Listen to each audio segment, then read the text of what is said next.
I got a brand new sweetie, better than the one before. Oh, she's got everything and a little bit more. Hello, and welcome to Additional History, Headlines You Probably Missed. I'm your host, Tiffany Clark, and this is episode 265 of the podcast. Today's episode is a full-size episode, so I will tell you a little bit about one famous day from history, and then I'll tell you 3 additional history stories to go along with it. If you don't know what an additional history story is, it's basically a forgotten story that was overshadowed by the bigger, fancier headlines of the main story. It's those forgotten stories that I tell here on the podcast. If you want to see the headlines and pictures that go along with the stories I talk about, you can now listen to this episode over on YouTube as well. Okay, today's episode date is October 3rd, 1920, and I'm taking a headline from the Dayton Daily News out of Dayton, Ohio. It says, "They will start against old rivals in first pro football game today." Friends, October 3rd, 1920 was the date of the first NFL game ever played in the United States. Since the 2026-2027 NFL preseason kicks off here in a few weeks, I figured now was a great time to talk about it. Once the season starts, I know my TV is going to be tuned into football on Sunday, Monday, Thursday, and sometimes Friday and Saturdays, depending on which college football teams are playing. I've been married for more than 26 years, and our household has been a Minnesota Vikings household that entire time. My oldest son lived in Baltimore for a while, so we do have fun when the Baltimore Ravens play. But as I'm sure most of you know, neither of those teams were around for the first football game back in 1920. So, what teams did play? And how did it all get started in the first place? I'll tell you right off that the 2 teams that played in the first NFL game were the Dayton Triangles against the Columbus Panhandles. Never heard of them? Don't worry, neither had I. That first game was played in Dayton, and the Triangles were victorious, winning the game 14-0. I admit that although I like sports just fine, I don't know that much about them. Football has been around a lot longer than I thought. The first time someone got paid to play the game was clear back in 1892. Many of the states in the U.S. weren't even states then, and the West was still considered to be the Wild West, at least for a few more years. In 1917, a man named Leo Lyons, who owned a team that played in New York, threw the idea around of starting a new league, a national league. Others had made attempts in other years, but it just had never worked out. Nobody could find success like baseball. Everyone loved baseball. But then Jim Thorpe came along, and he was such a great player that when Leo Lyons' team played against him, Leo Lyons thought it might be the right time for it to finally work out. Except, do you remember what year I said it was? It was 1917. The United States was just entering World War I. The Spanish flu would soon be running rampant, and plans for the Football League had to be pushed back a little bit longer. By 1920, the war was over, the men had come home, women had just received the right to vote 2 days earlier, and on August 20th, 1920, the NFL was officially organized. Now, to be clear, the league actually started under a different name. It was called the American Professional Football Conference. A month later, it was changed to the American Professional Football Association, or APFA. But it was still the same group as when they eventually changed to the NFL 2 years later in 1922. In the beginning, there were 14 charter teams from 4 different states. All of the teams existed before the organization was officially put together, and they would play in local leagues together. Of those original teams, there are still 2 in existence today, although both operate under different names. First, the Decatur Staleys became the Chicago Bears. And second, the Racine Cardinals eventually became the Arizona Cardinals. That last one is the oldest franchise in the NFL. The Green Bay Packers joined in 1921, so they're the oldest team that hasn't ever changed location. But enough about football. I think it's time to see what else was being reported in newspapers the same day the NFL played their very first game.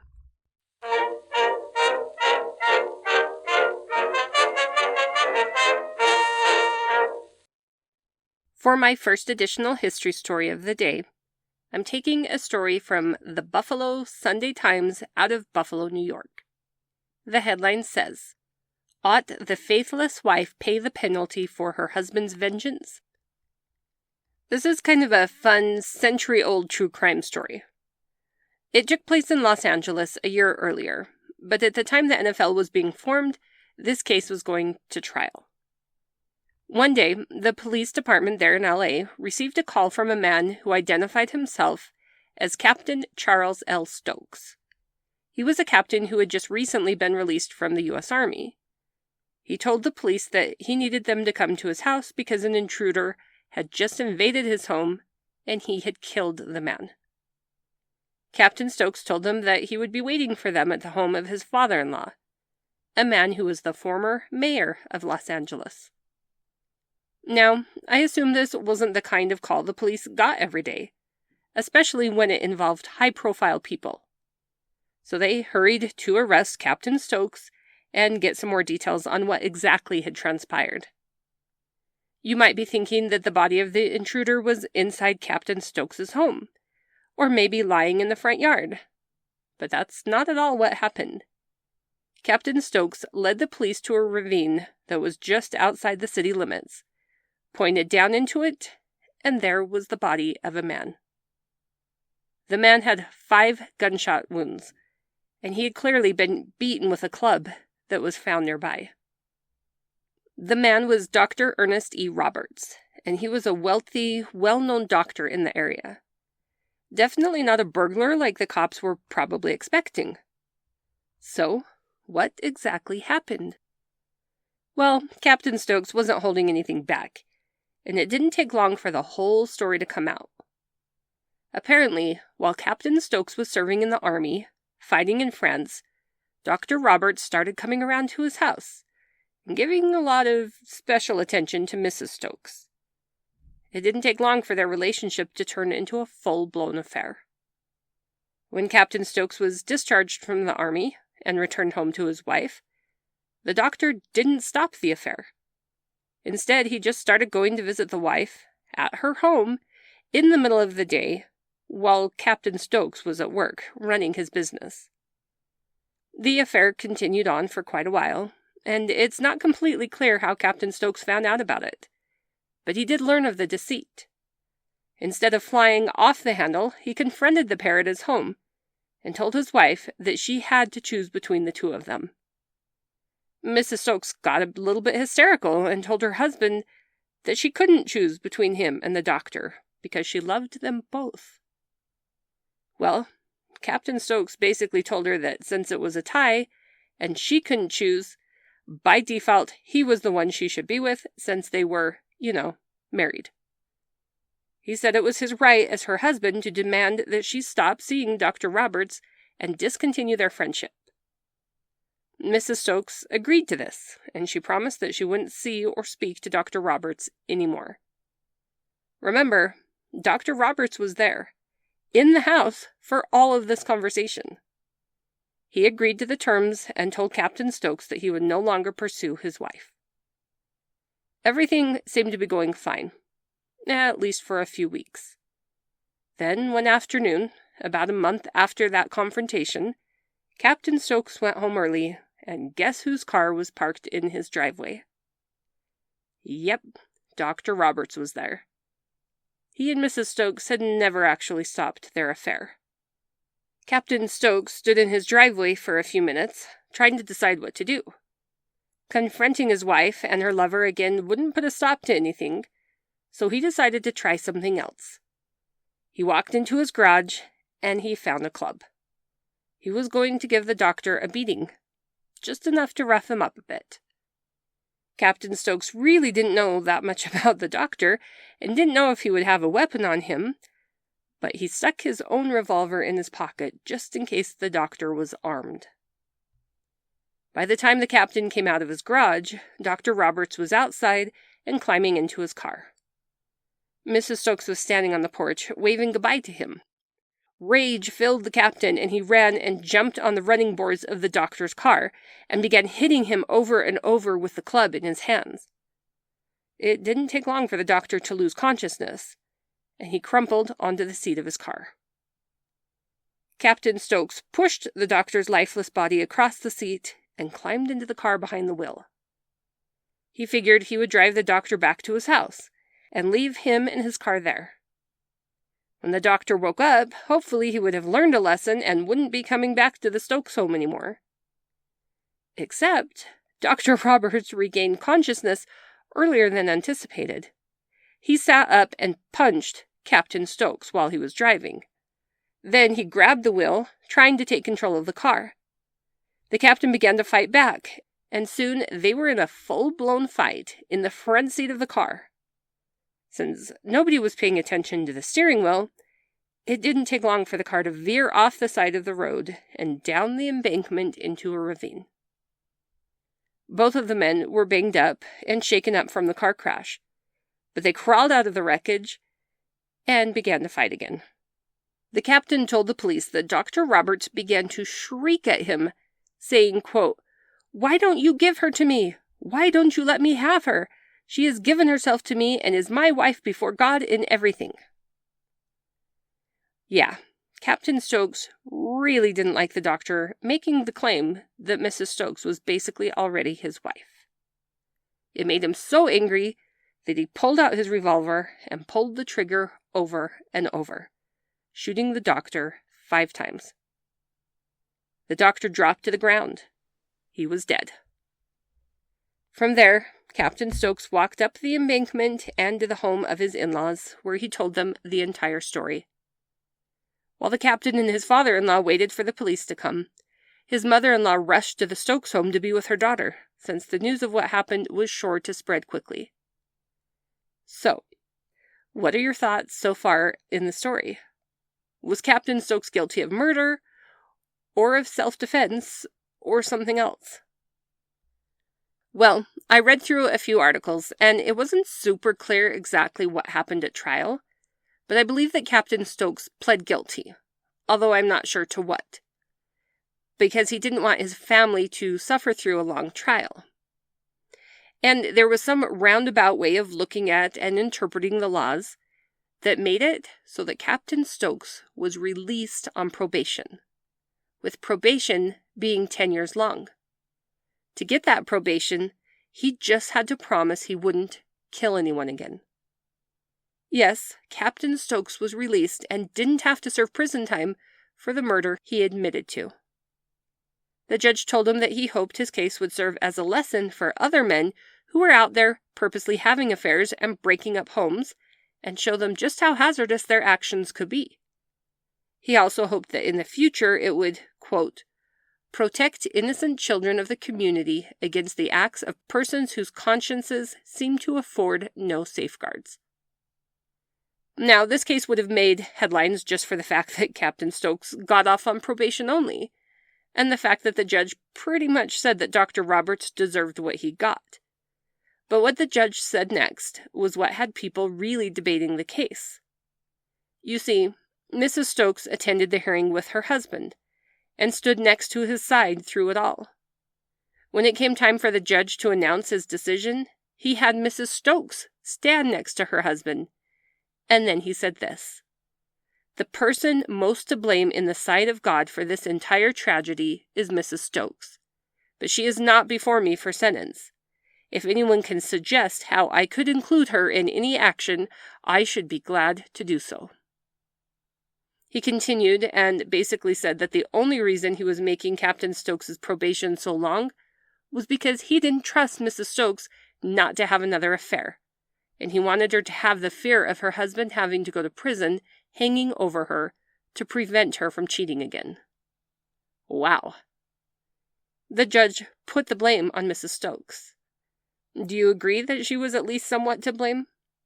I think the judge definitely had a point. The judge wasn't the only person who felt that way, and at least one Methodist bishop gave a sermon on this subject and said that fewer men would cheat if they knew that they would have to answer with their lives to the husband that they wronged.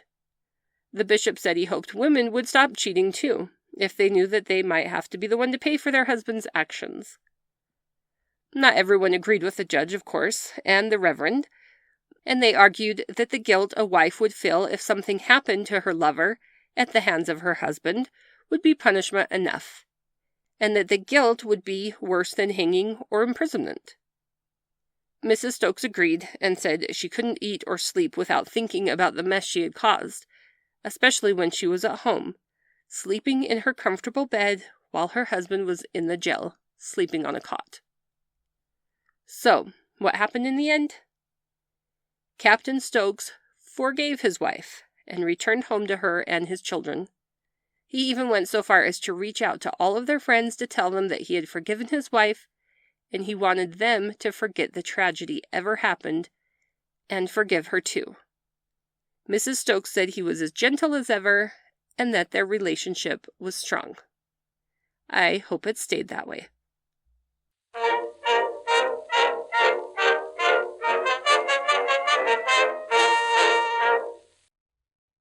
For my second additional history story of the day, I'm taking a headline from the October 3rd, 1920 edition of the Kansas City Star out of Kansas City, Missouri. The headline says, "Believes Boy Was Kidnapped." This story took place in Minneapolis, Minnesota, and it involved a boy named Hugh Flynn. 2 weeks earlier, Hugh suddenly disappeared, and nobody knew why. But at the time this specific article was written, a family friend named Frank Carlin was stating that they believed Hugh had been kidnapped and was being held for ransom. He was seeking any and all help to find Hugh. But let's back up a little bit. Hugh Flynn was 16 years old. He was 5 feet tall with brown hair and blue eyes. It was noted that he wore an unusually large cap. In other words, I think he had a big head. Hugh was either in high school, which is what one source said, or he was attending St. Thomas College in St. Paul, like another source said. I tend to believe the second source since it was more specific. Hugh was studying to one day be a physician. He wanted to be a doctor, just like his father. Like I said, at this point, Hugh Flynn had been missing for 2 weeks. One Sunday night in September, Hugh was sitting in the living room of his family home. He was playing with his little sister, when suddenly he stopped and he asked her if she heard someone calling his name. Hugh was sure someone was outside calling to him. His sister hadn't heard anything, but Hugh decided that he would go outside to check, just in case. His sister waited and waited and waited for him to come back, but he didn't. I'm sure she probably got up to check at some point, and she couldn't find him anywhere. He wasn't outside, and he had never come back in through the door. His parents couldn't find him either. He was just gone. At the time of the disappearance, Hugh was wearing a brown suit with a cap, and he had a Waytham watch with the initials EF engraved in it. Like with most disappearances, as soon as word got out that Hugh was missing, people started notifying the police in Minneapolis that they had seen him recently. The police dutifully checked all of the leads out, but they couldn't find anything substantial, and all were classified as false leads.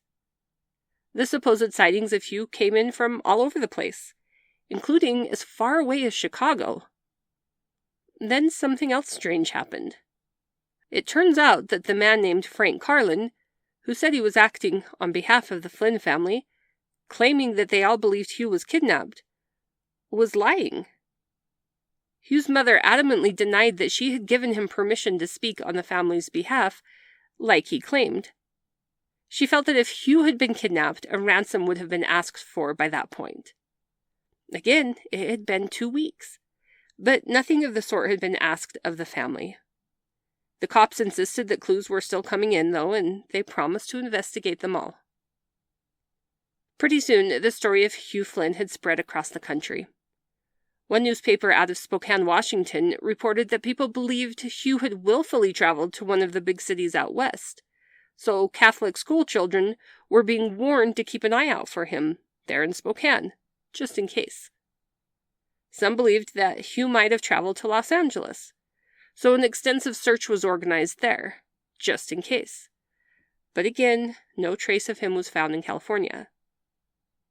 Although Hugh's family hoped to have answers to his disappearance sooner rather than later, those answers just didn't come. Fall turned into winter, Thanksgiving came and went, Christmas came and went, and still Hugh Flynn remained missing. Then, on December 27th, Dr. Flynn and his wife got their hopes up.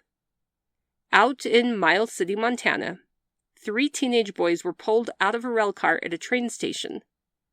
Could one of them be their son? The authorities thought it might be him. Dr. Flynn, however, soon notified the newspapers that it was not their son on the train. Now, you know I hate to leave you hanging, but I'm afraid that was the last article I could find about Hugh Flynn. It was dated December 28th, 1920, and after that there was no more news. Sort of. There wasn't anything in 1921, or 1922, or 1923. Was Hugh ever found? Was he alive? Was he dead? Was he kidnapped? Did he leave on purpose? Why did people stop talking about him? Did his family give up? I had so many questions, and I couldn't let it go.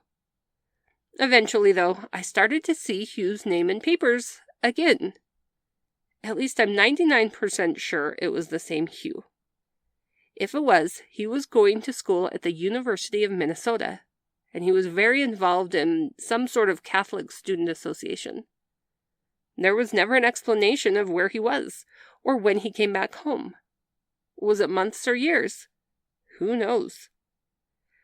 According to more newspaper articles, this Hugh got married in 1931 and started working as a court reporter, not a physician, and he held that job for more than 20 years. Eventually, he moved out to Tucson, Arizona, and that's where he passed away at the age of 65. He had a couple of daughters and a bunch of grandkids. But if that was him, what caused him to leave all those years earlier? My only guess is, and again, it's just a guess, I have no idea, is that Hugh didn't want to follow in his father's footsteps and become a doctor. So he bailed on his family and he dropped out of the school he was attending. I mean, it would make sense, right? Unless one of my listeners out there knows his family, this one might just stay a mystery.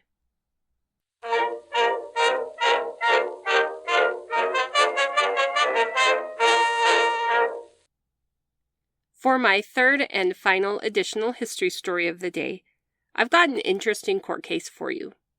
This headline comes from the San Francisco Chronicle out of California. It says, "All train our children."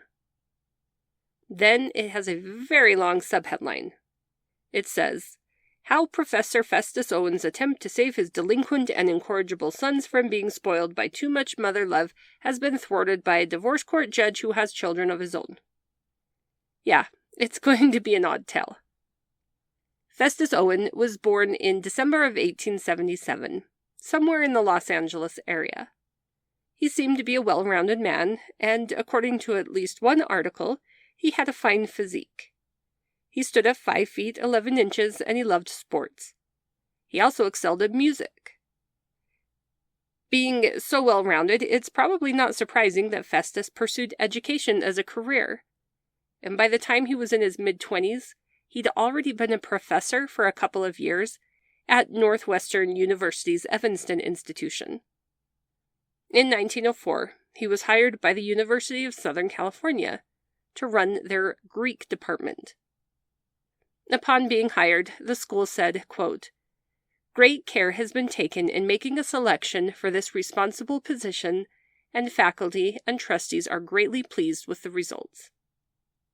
A professor from Northwestern said that he regarded Festus as one of the most promising men he'd ever known, and that Festus's, quote, scholarship and ability are such as to fit him for a position at any American university. I know of no other man whom I could name to you of whom I have so high an opinion. A few months after Festus started his new job, he married a woman from a rural town in Idaho named Daisy Owens, and they made their life there in Southern California. Everything was going great for him, but it didn't last forever. You see, all of that happened back in 1904.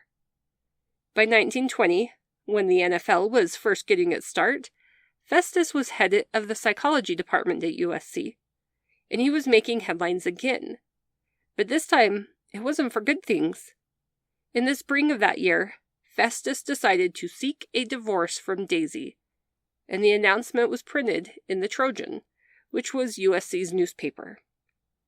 Divorce wasn't very common back in the 1920s, and it could sometimes cause a scandal. And people had to have a really good reason for one, or a judge wouldn't grant a divorce. According to Festus, Daisy was neglecting her duties as a wife, and he accused her of, quote, extreme mental cruelty. Now, people back in Salmon, Idaho, who watched Daisy grow up, were shocked and couldn't believe what they were hearing. It didn't sound like the Daisy they knew. Her father immediately left for California to see what he could do to help out his daughter. The university was shocked by Festus's accusations against Daisy, and didn't like that one of their professors' dirty laundry was aired in a student newspaper, and they immediately demanded that he resign. They wouldn't even let him attend the classes he was supposed to teach that same day. People became fascinated with the story of the Owens family, and all of their dirty laundry started getting printed about in newspapers. Festus and Daisy had 2 children. They had a son named Wright, who was about 7 at this time, and a daughter named Mary, who was around the age of 3. According to Festus, all of the duties of taking care of the children fell to him, except for a 6-month period back in 1919 when he had some sort of breakdown and Daisy had to take over. Festus also claimed that when Wright got sick, Daisy didn't follow the instructions and diet prescribed by a physician to help their son get better.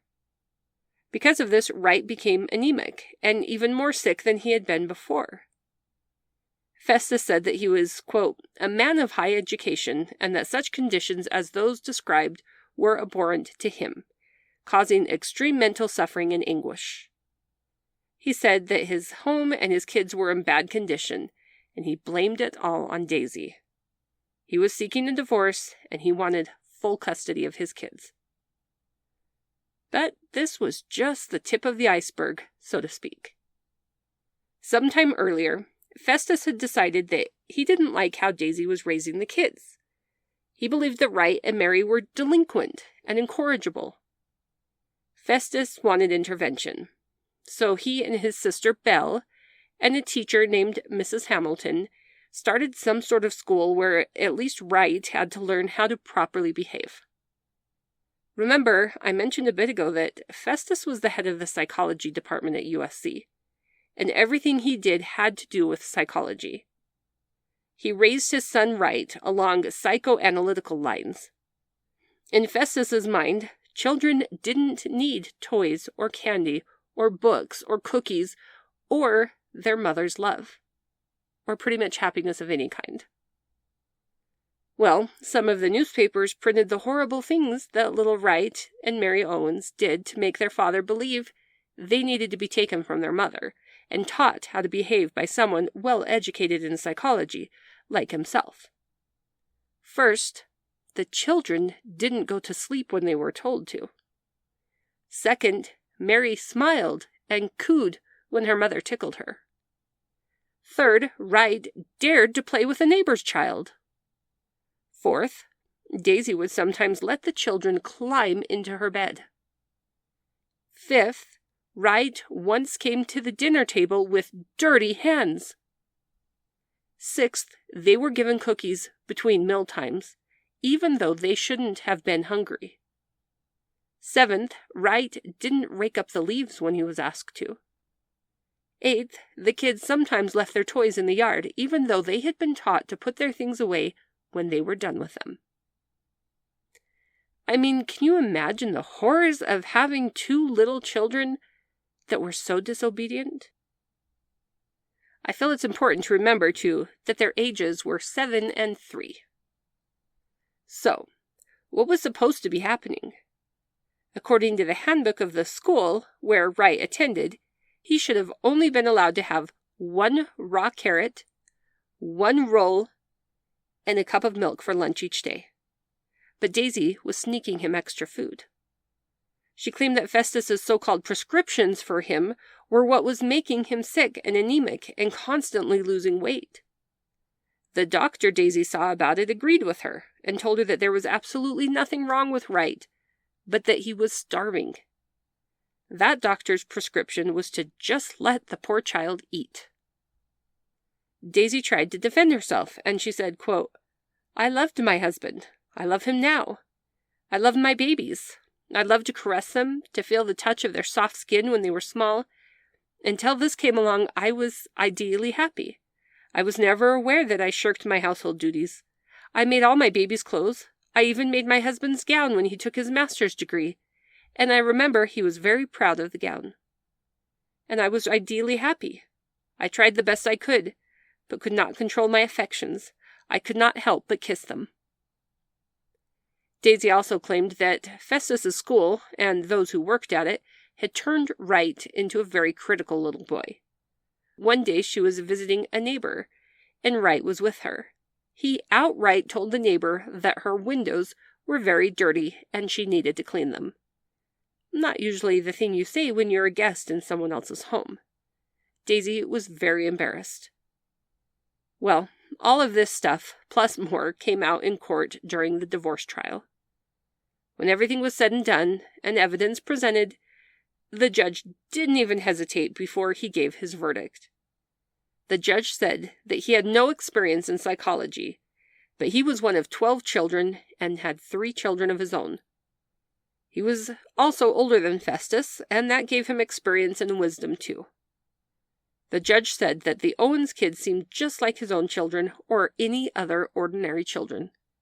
They didn't sound like they were delinquent or incorrigible. He further told Festus that all of the mess with the Owen family could have been avoided if he had just abandoned his theories and discoveries and remembered that kids go through a lot of phases while growing up. Some good and some bad. Kids have to experiment with life, define themselves. The judge blamed their broken home on psychology and psychoanalysts, and not the failings of Daisy. He ruled that Daisy would get full custody of the kids, but he refused to grant a divorce to the couple over the matter. In January of the next year, Festus had another nervous breakdown. His friends and Daisy believed it came from the work he was doing in psychology. At some point, not long after the divorce trial, Daisy and the kids returned to live with him, and things seemed to be working, I think. But after his second breakdown, they decided to spend the summer camping in Sequoia National Forest. While there, Festus got pneumonia and was taken to the hospital. Then he contracted some sort of kidney disease and got really sick. Despite the way he had treated Daisy and the kids, she stayed by his bedside, taking care of him and comforting him. But Festus couldn't recover from his illness, and he passed away in October of 1941. He was still in his early 40s. His wife and friends reported that his last few months were his happiest because he completely put aside all of his theories and stopped psychoanalyzing everything.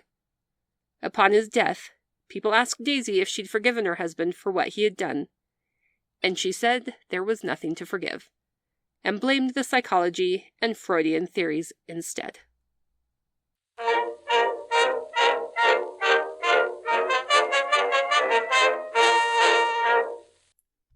For today's advertisement, I'm looking at an ad on page 5 of the New Bedford Sunday Standard out of New Bedford, Massachusetts. The day is, of course, October 3rd, 1920. This ad definitely made me stop and pause. It says, "Fat folks, read this story." I'm just going to read the whole thing to you. It says, recently in the city of Chicago, a prominent man burdened with excessive fat, went upon the operating table and had over 60 pounds of flesh carved from his huge, cumbersome body. Years ago, the formula for fat reduction was diet, exercise. Today, it is take Marmola prescription tablets. Friends tell friends, doctors tell their patients, until thousands know and use this convenient, harmless method. They eat what they like, live as they like, and still lose their 2, 3, or 4 pounds of fat a week. Simple, effective, harmless Marmola prescription tablets are sold by all druggists. A good-sized box for $1. Or if you prefer, you may write direct to the Marmola Company, 98 Garfield Building, Detroit, Michigan. It sounds like many weight loss pill advertisements from today. Yet this ad was from more than 100 years ago. Usually I just share an ad with you and then end the episode. But in this case, I have a quick follow-up for this ad. You see, the Marmola Company was run by someone named Edward D. Hayes.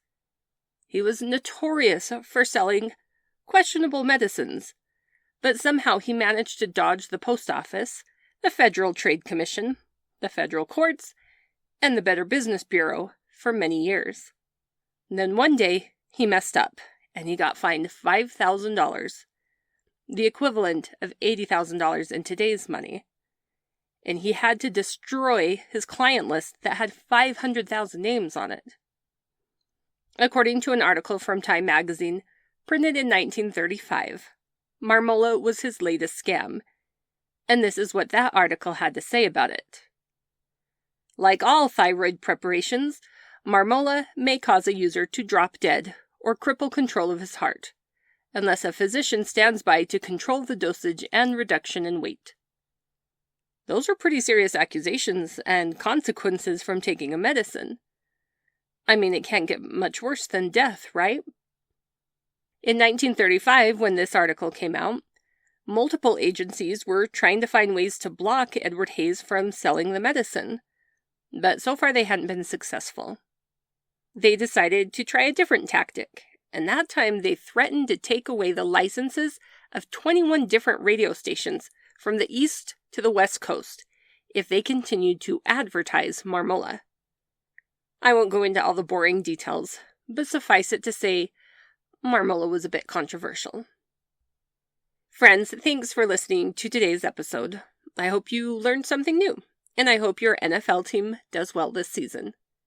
If you're not a fan of the sport, that's fine too. Don't forget to subscribe and follow this podcast, and reach out to me at additionalhistory@gmail.com if you have any questions or episode ideas. Join me again in 2 weeks from today for another all-new episode. I'll jump forward in time a few decades from this episode to tell you about a horrible disaster you might not have heard about before. Talk to you later.